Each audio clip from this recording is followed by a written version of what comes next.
Unit Opsnal Pidum Satreskrim Polrestabes Palembang menangkap seorang begal yang sempat viral di media sosial pada Minggu 14 Februari 2026 siang. Pembegalan tersebut terjadi di atas jembatan Musi 4, Kecamatan Ilir Timur 2, Palembang beberapa hari sebelumnya. Pelaku yang diamankan berinisial SK, warga Seberang Ulu 1 Palembang. Sempat terjadi aksi kejar-kejaran sebelum pelaku berhasil ditangkap.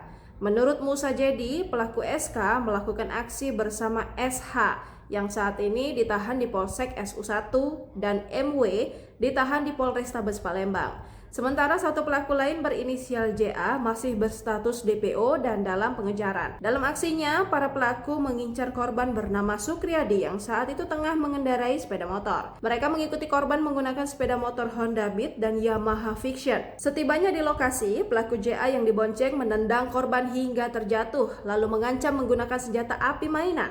Setelah korban terjatuh, sepeda motor milik korban, Honda Beat BG3783 AAX, langsung dibawa kabur.